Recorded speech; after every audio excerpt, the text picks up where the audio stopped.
घटना पर बीएसपी अध्यक्ष मायावती का ट्वीट, कहा मणिपुर में जारी हिंसा तनाव से पूरा देश चिंतित, महिला के साथ अभद्रता शर्मसार करने वाली घटना, क्या बीजेपी अभी भी ऐसे मुख्यमंत्री को संरक्षण देती रहेगी?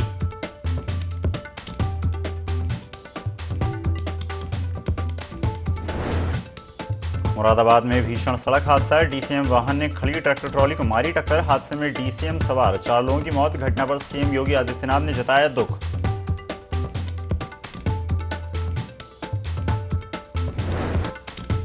हरदोई में मिट्टी के गड्ढे में डूबने से 4 बच्चों की मौत, गंगा एक्सप्रेस वे के लिए खोदी गई थी मिट्टी। पचदेवरा क्षेत्र के मैकपुर की घटना।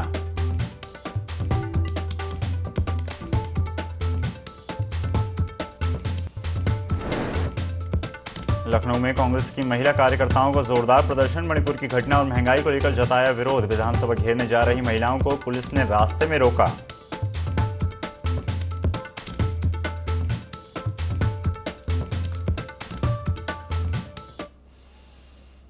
नमस्कार, स्वागत है आपका IND 24 में। मैं हूं आपके साथ ईसा अहमद। बुलेटिन की शुरुआत करते हैं इस वक्त की बड़ी खबर के साथ, जहां लखनऊ में मणिपुर घटना पर बीएसपी सुप्रीमो मायावती का ट्वीट सामने आया है। मणिपुर में जारी हिंसा तनाव से पूरा देश चिंतित है, ऐसा कहना है मायावती का।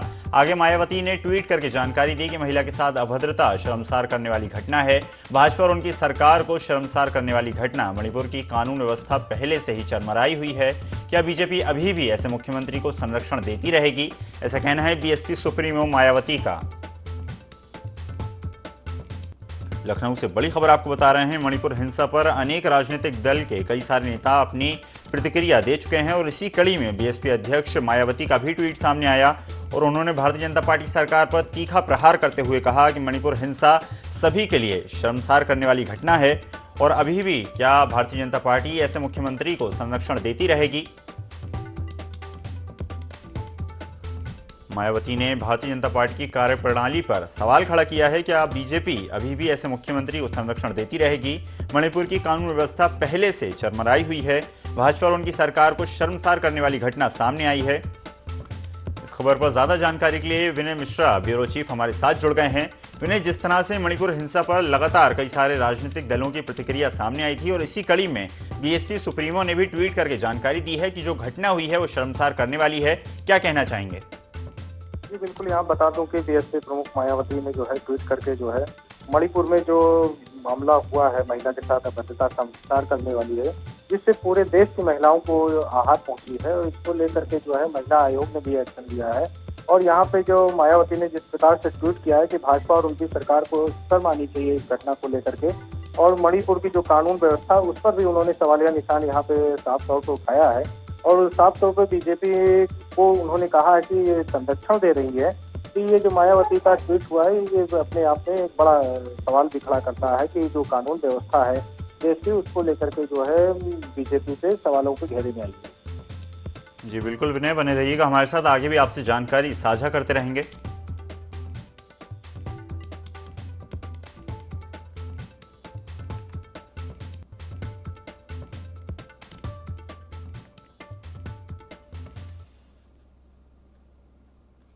रुख करते हैं अगली बड़ी खबर का। खबर लखनऊ से है, जहां पर कांग्रेस की महिला कार्यकर्ताओं ने जोरदार प्रदर्शन किया। मणिपुर की घटना और महंगाई को लेकर यह प्रदर्शन किया गया। केंद्र सरकार के खिलाफ कांग्रेस ने जोरदार प्रदर्शन किया। विधानसभा घेराव करने के लिए महिलाओं को पुलिस ने पहले ही रोक लिया। विधानसभा घेरने की कोशिश कर रही थी महिला कार्यकर्ता, लेकिन उससे पहले ही पुलिस ने बैरिकेडिंग के माध्यम से महिलाओं को रोक लिया और बस में भरकर अपने साथ ले गए। जिस तरह से आप तस्वीरों में देख सकते हैं, महिलाओं ने यहाँ पर गिरफ्तारियां दी हैं। महिला कार्यकर्ता लगातार प्रदर्शन करती नजर आ रही थी। महंगाई समेत मणिपुर के मुद्दे को लेकर विरोध प्रदर्शन किया जा रहा है। लखनऊ से ये तस्वीरें आपको दिखा रहे हैं। पुलिस ने महिला कार्यकर्ताओं को घेराव से पहले ही रोक लिया। लखनऊ से ये तस्वीरें आपको दिखा रहे हैं, जहां पर कांग्रेस की महिला कार्यकर्ताओं ने जोरदार प्रदर्शन किया, हाथों में तख्तियां लेकर जमकर नारेबाजी की। मणिपुर की घटना और महंगाई को लेकर यह प्रदर्शन किया गया। केंद्र सरकार के खिलाफ कांग्रेस ने जोरदार प्रदर्शन किया। इस खबर पर ज्यादा जानकारी के लिए ब्यूरो चीफ विनय मिश्रा लगातार हमारे साथ जुड़े हुए हैं। विनय, लोकसभा चुनाव को कुछ ही वक्त बचा है और ऐसे में अनेक राज्यों में इसी तरह के प्रदर्शन देखने को मिल रहे हैं। इसी कड़ी में महिला कांग्रेस ने मणिपुर के मुद्दे को और महंगाई के मुद्दे को उठाया और केंद्र सरकार के खिलाफ प्रदर्शन किया, क्या कहना चाहेंगे? जी बिल्कुल, यहाँ बता दूं कि कांग्रेस की महिला कार्यकर्ताओं ने जो है महंगाई और मणिपुर में हुई घटना को लेकर के जो है आज यहाँ पे भी जोरदार प्रदर्शन भी किया है कि गले में टमाटर की माला भी पहन करके हाथों में तख्ती लेकर के जो है जोरदार प्रदर्शन करते हुए जो है विधानसभा घेराव करने जा रही थी, लेकिन जो है प्रशासन ने जो है उन्हें वहाँ से हिरासत ले करके जो है कुछ देर बाद जो है उनको वहाँ से छोड़ भी दिया गया है। विनय, जिस तरह की तस्वीरें सामने आ रही हैं कि महिला कार्यकर्ता काफी आक्रोशित थीं और काफी ज्यादा बल के साथ जब वो पहुंची थीं और घेराव करने के प्रयास कर रही थी, लेकिन पुलिस ने पहले ही उन्हें रोक लिया और बस में भरकर गिरफ्तारी कर ली। जी बिल्कुल, क्योंकि मणिपुर में जो घटना हुई है महिलाओं के साथ में वो बिल्कुल सर्वसार करने वाली, उससे महिला यहाँ पे पूरी तरीके से आक्रोशित है। हर महिलाओं के सवाल है कि अभी तक की जो थे उन लोगों के खिलाफ जो है कार्रवाई जो है क्यों नहीं की गई मणिपुर सरकार द्वारा, लेकिन पीएम ने भी इस पे कार्रवाई करने की बात कह दी है और जल्द ही एक लोगों को शायद हिरासत में भी ले लिया गया है। तो यहाँ पे निश्चित तौर पे जो मणिपुर की घटना हुई है उसको लेकर के यहाँ पे महिला कांग्रेस कार्यकर्तियों ने जो है जोरदार प्रदर्शन किया है और महंगाई के भी मुद्दे को यहाँ पे बनाया है कि महंगाई से जो जनता त्रस्त है उसी सभी मुद्दे को लेकर के यहाँ पर प्रदर्शन कर रही थी, लेकिन पुलिस ने जो है उनको विधानसभा आने से पहले ही रोक करके हिरासत में ले लिया है। जी बिल्कुल विनय, बने रहिएगा हमारे साथ, आगे भी आपसे जानकारी लेते रहेंगे।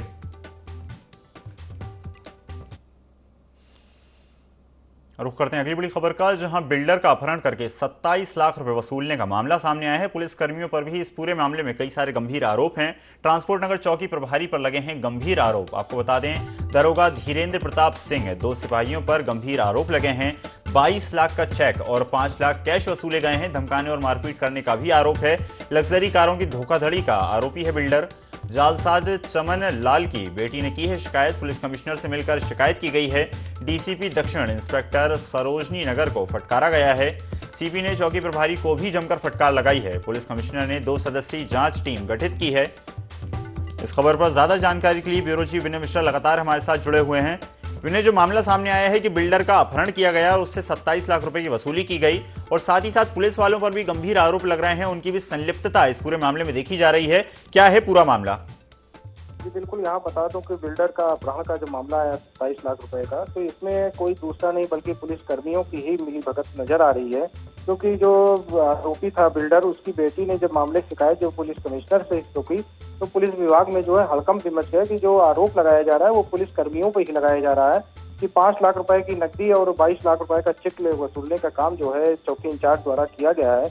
जो यहाँ पे दरोगा धीरेन्द्र प्रताप सिंह थे और 2 सिपाही थे, उनके ऊपर ये साफ तौर पे जो है वसूली का आरोप लगा है। तो ये बड़ी घटना है कि पुलिस जो रक्षक होती है वो पूरी तरीके से यहाँ पे भक्षक बनती हुई नजर आ रही है। अभी फिलहाल ये जांच का विषय है कि कौन इसमें शामिल है या नहीं शामिल है। इसके लिए जो है पुलिस कमिश्नर ने जो है 2 सदस्यीय कमेटी भी बना दी है। जल्द ही रिपोर्ट आ जाएगी, तो रिपोर्ट आने के बाद जो है इस पर कार्रवाई होगी।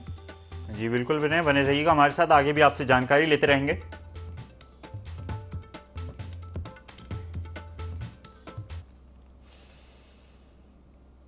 खबर मुरादाबाद से है, जहां पर सड़क हादसे में 4 लोगों की मौत का मामला सामने आया है। डीसीएम ने खड़ी ट्रैक्टर ट्रॉली को टक्कर मार दी और टक्कर इतनी भीषण थी कि इस हादसे में कई लोग घायल हो गए। जानकारी के अनुसार नींद के कारण यह हादसा हुआ। नींद में था डीसीएस का चालक जिस वक्त यह हादसा हुआ। डीसीएम सवार 4 लोगों की इसमें मौत हो गई है। मुख्यमंत्री योगी आदित्यनाथ ने भी इस मामले में दुख जताया है। मुरादाबाद से बड़ी खबर आपको बता रहे हैं, जहां पर सड़क हादसे में 4 लोगों की मौत हो गई। डीसीएम ने खड़ी ट्रैक्टर ट्रॉली को टक्कर मार दी। जानकारी के अनुसार नींद के कारण यह हादसा हुआ। ड्राइवर नींद में था जिस वक्त ये गाड़ी भिड़ंत हुई। डीसीएम सवार 4 लोगों की इस पूरे हादसे में मौत हो गई है। मुख्यमंत्री योगी आदित्यनाथ ने भी इस पूरे मामले में शोक जताया है।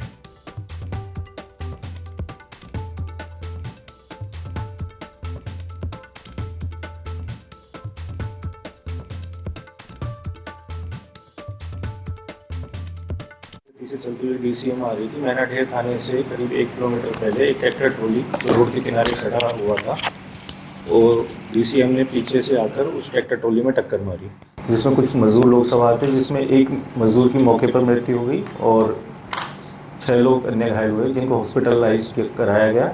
हॉस्पिटल के इलाज के दौरान 3 व्यक्तियों की अन्य मृत्यु हुई। इस तरह कुल 4 मृत्यु हुई। घायलों का इलाज जारी है। पूछताछ में जो चीज़ सामने आई उसमें बताया गया है कि जो डीसीएम का ड्राइवर था वो नींद में था। रास्ते में भी जो दुर्घटना से पहले 2-3 जगह वो दुर्घटनाग्रस्त होते हुए बचा और नींद में ड्राइवर के होने की वजह से ये दुर्घटना हुई है। घायलों का इलाज जारी है और आगे की विधिक कार्रवाई की जाएगी। इस खबर पर ज्यादा जानकारी के लिए विनय मिश्रा, ब्यूरो चीफ, लगातार हमारे साथ जुड़े हुए हैं। विनय, जो मामला सामने आया था जिसमें सड़क हादसे में 4 लोगों की मौत हो गई, जिसमें मुख्यमंत्री योगी आदित्यनाथ ने भी दुख प्रकट किया है, और जिस तरह से हम जानते हैं कि नींद के कारण यह हादसा हुआ, चालक नींद में था जिस कारण ट्रॉली से जा टकराया, क्या कहना चाहेंगे? ये आप बता दूं कि नींद के कारण जो है डीसीएम ने जो है खड़ी ट्रैक्टर ट्राली में जो है टक्कर मार दी जोरदार, जिससे डीसीएम पे सवार जो है 4 लोगों की मौत हो जाती है। तो इसमें जो लापरवाही मामला आया है तो वो ड्राइवर की लापरवाही से जो है 4 लोगों की यहाँ पे साफ तौर पे जान गई है। और ये तेज रफ्तार का भी कहर देखा जा रहा है कि आए दिन जो है ये दुर्घटनाएं हो रही हैं, जबकि जो सड़क सुरक्षा अभियान का भी कार्यक्रम इस समय चल रहा है, उसके बावजूद भी ये घटनाएं रोजाना हो रही है। जी बिल्कुल, धन्यवाद विनय ज्यादा जानकारी के लिए। रुख करेंगे बड़ी खबर का, जहां हरदोई में गड्ढे में डूबने से 4 बच्चों की मौत हो गई। गंगा एक्सप्रेसवे के लिए खोदी गई थी मिट्टी, जिसके कारण वहां पर एक बड़ा गड्ढा हो गया, जिसमें गड्ढे में बारिश के कारण पानी भर गया और इस पानी में बच्चे नहाने चले गए जिस वक्त यह हादसा हुआ। पचदेवरा क्षेत्र के मैकपुर की यह पूरी घटना बताई जा रही है। गंगा एक्सप्रेसवे बनाने के लिए गड्ढा खोदा गया था और बारिश के कारण उस गड्ढे में काफी पानी भर गया था और इसी पानी में मासूम बच्चे तैरने चले गए, जिस कारण 4 बच्चों की डूबने से मौत हो गई। हरदोई से ये तस्वीरें आपको दिखा रहे हैं। मौके पर प्रशासनिक अमला भी मौजूद है। स्थानीय ग्रामीण भी बड़ी संख्या में मौके का जायजा लेने पहुंचे। हरदोई से ये बड़ी खबर आपको बता रहे हैं, जहां पर मिट्टी के गड्ढे में डूबने से 4 बच्चों की मौत हो गई। गंगा एक्सप्रेसवे के लिए खोदी गई थी मिट्टी, जिसके वक्त ये हादसा हुआ। इस खबर पर ज्यादा जानकारी के लिए ब्यूरो चीफ विनय मिश्रा हमारे साथ जुड़ गए हैं। विनय, हरदोई में विकास कार्य चल रहा था। जानकारी के अनुसार गंगा एक्सप्रेसवे के लिए काफी सारी मिट्टी खोदी गई थी और बारिश में उसी गड्ढे में पानी भर गया और उसमें कुछ बच्चे स्नान करने चले गए और फिर हादसे का शिकार हो गए। क्या है पूरा मामला? जी बिल्कुल, आप बता दूं कि मामला हरदोई जनपद का है, जहाँ गंगा एक्सप्रेस का निर्माण कार्य इस समय तेजी चल रहा है। तो उसमें गंगा एक्सप्रेस में जो मिट्टी निकाल करके डाली जा रही है, तो उससे सड़क के किनारे काफी गड्ढे भी हो गए हैं और बरसात के वजह से जो है वो गड्ढे में पानी भर गया था। तो छोटे बच्चे खेलते समय वो नहीं समझ पाए कि इस गड्ढे की गहराई क्या है, और उस गड्ढे में गिर जाने की वजह से 4 बच्चों की दर्दनाक मौत हो जाती है यहाँ पे।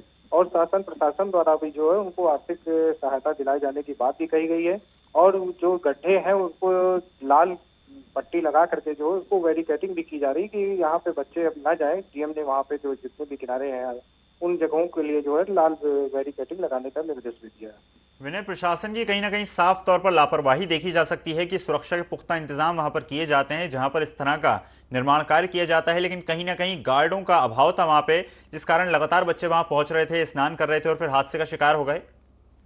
जी बिल्कुल, यहाँ साफ तौर पर तो प्रशासन की लापरवाही नजर आ रही है, जिसका नतीजा यहाँ पे देखने को मिला है, जिसमें 4 बच्चों की जान भी दर्दनाक चली गई है। और जब ये हादसा हो जाता है उसके बाद प्रशासन जो है जाता है, जैसा कि आज डीएम ने जो निर्देश दिया है, अगर यही निर्देश पहले हुआ होता तो शायद ये हादसा न घटता। इसमें साफ तौर पर जो प्रशासन की जो लापरवाही साफ तौर पर नजर आ रही है। जी विनय, बने रहिएगा हमारे साथ, आगे भी आपसे जानकारी लेते रहेंगे।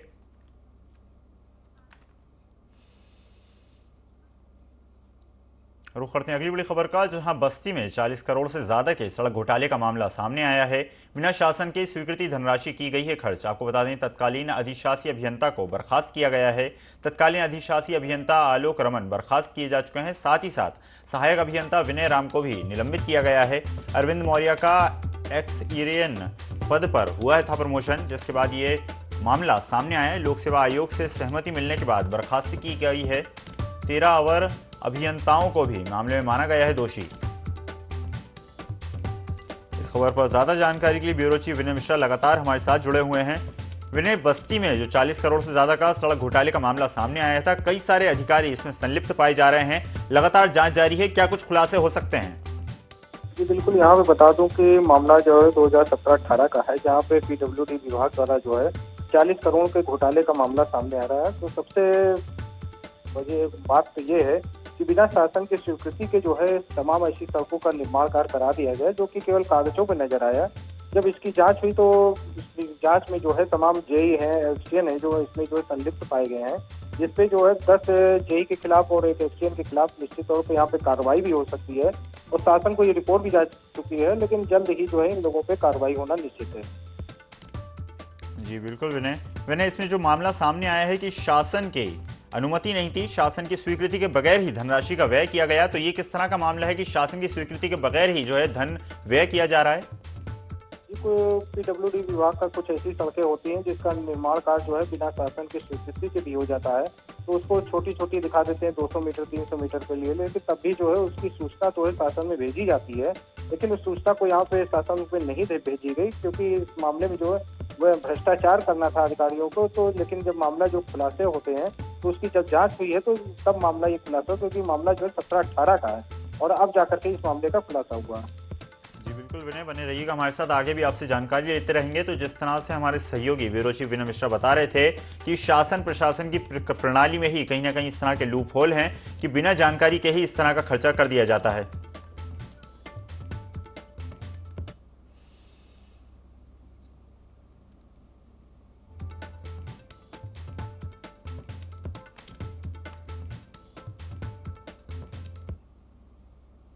रुख करते हैं अगली बड़ी खबर का, जहां पर लखीमपुर खीरी में शिक्षा विभाग के दावे हवा हवाई साबित हो रहे हैं।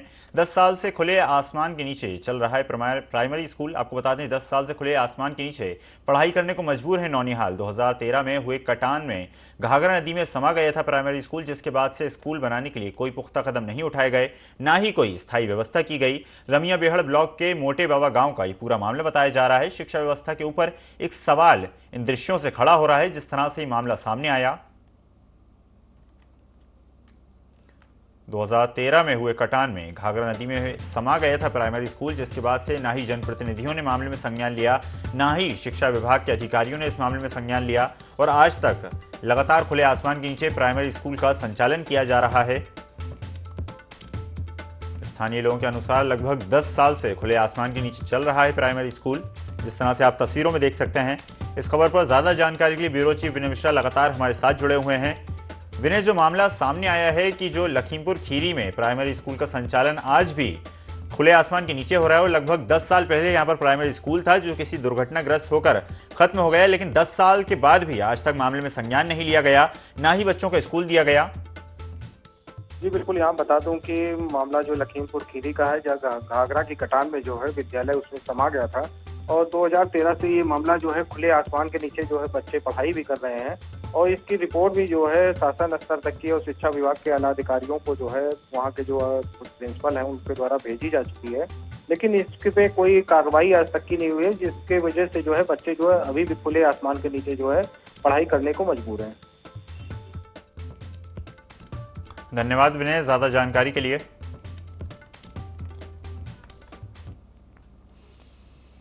रुख करते हैं अगली बड़ी खबर का, जो कि लखनऊ से है, जहां पर यूपी के 16,000 से ज्यादा एनआरआई के पैन कार्ड हुए हैं निष्क्रिय। आपको बता दें इनकम टैक्स विभाग को अपने घर का पता ना देने से ये पैन कार्ड निष्क्रिय कर दिए गए हैं। जिन एनआरआई ने पिछले 3 साल में एक बार भी रिटर्न नदी दाखिल नहीं किया, उसके बाद ये कार्रवाई की गई है। उन्हें आईटी को देनी होगी अपने एड्रेस की सूचना। निष्क्रिय पैन कार्ड से भी ये एनआरआई रिटर्न कर सकते हैं दाखिल। आयकर विभाग ने ट्वीट करके इसकी जानकारी दी है। बड़ी खबर आपको बता रहे हैं लखनऊ से।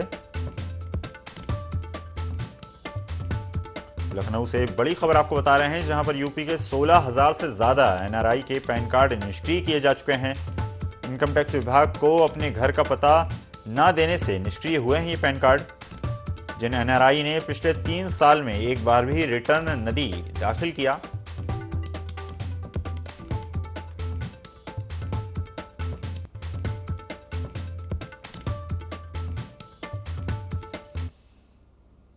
अब बढ़ते हैं खबरों में आगे। बाराबंकी में बीते दिनों पुलिस और एक बदमाश के बीच मुठभेड़ हो गई, जिसमें बदमाश ने पुलिस सिपाही के ऊपर चाकुओं से हमला कर दिया, जिसके बाद पुलिसकर्मी को चाकू मारने वाले 20,000 के इनामी बदमाश को पुलिस ने गिरफ्तार कर लिया। गिरफ्तारी के दौरान बदमाश को गोली लग गई, जिसे पुलिस ने अस्पताल में भर्ती करवाया। लगातार बदमाश का इलाज जारी है और मामले में कार्रवाई जारी है। बाराबंकी से ही तस्वीरें आपको दिखा रहे हैं, जहां पर बदमाश को पुलिस ने गिरफ्तार कर लिया है। जानकारी के अनुसार बदमाश ने पहले पुलिस पे चाकुओं से हमला किया, जिसके बाद पुलिस ने अपराधी पर 20,000 का इनाम घोषित किया और उसके बाद उसकी गिरफ्तारी की।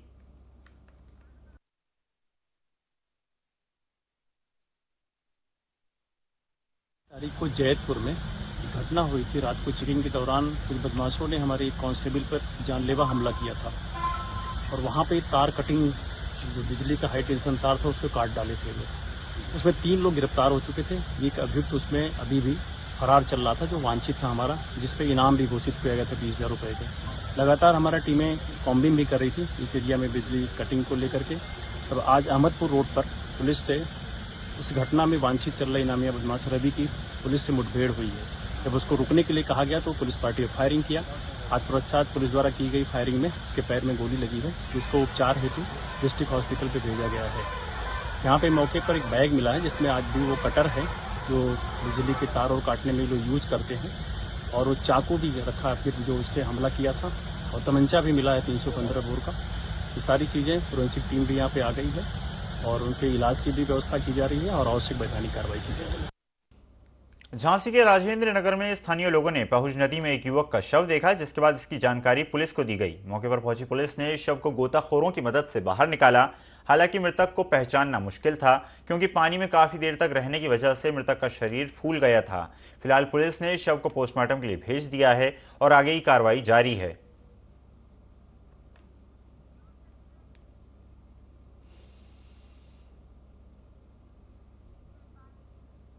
इस बुलेटिन में फिलहाल इतना ही। खबरों का सिलसिला लगातार जारी है। बने रहिए IND 24 के साथ। नमस्कार।